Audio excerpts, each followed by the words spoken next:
Church Divides, Popes and People Collide by Michael Burns. The Great Schism.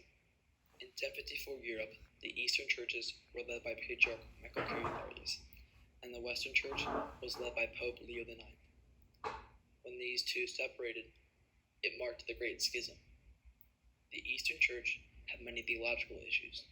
However, it was relatively calm in the West. This strengthened the Roman popes. However, their growing presence wasn't acknowledged by the East. This upset the West, so they prepared the idea of a separation. This irritated the East because they thought a separation would hurt the Church. The Eastern churches were grounded in Greek philosophy. The West is based on Roman law.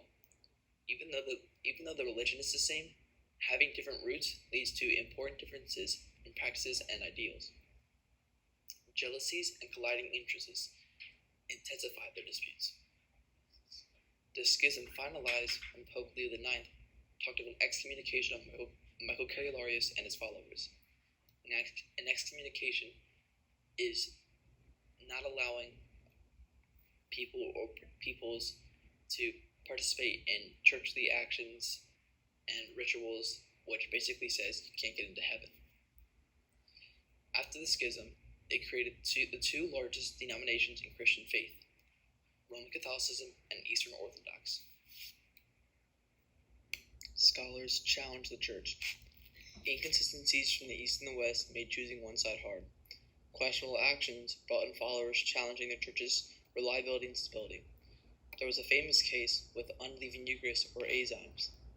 Unleavened Eucharist or azymes is just unfermented bread made without using yeast. Having this as Eucharist seemed like a horrible sin to some, and it didn't matter to others. This may seem small and insignificant, but there are many debacles over time over stuff just as small as this. This constant bashing of practices from followers overshadowed any possible pivotal advancements at the time. The Orthodox and Roman Catholic Church would have issues for centuries to come. A lot of times, followers are forced to abide by laws and rules that are corrupt and made by corrupt hierarchies. There were notable scholars that came along, like John Wycliffe and Jan Hus, who heavily promoted church reformation. However, the structure of the church allowed for limited influence from protesting. People attempted to make new religions, but forming a foundation was nearly impossible, until 1517, when Martin Luther successfully formed the third most dominant branch of Christianity, the Protestant branch.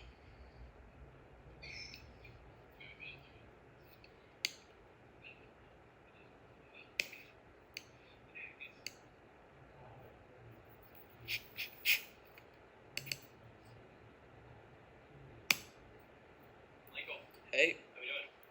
Pretty good.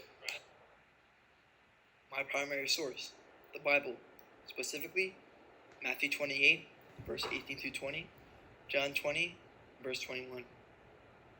For some context, there were people at this time who looked at the Bible as a source of church authority, meaning they looked at quotes like the ones I have selected, but not just these, there are more, and they would say, okay, this is what Jesus wanted.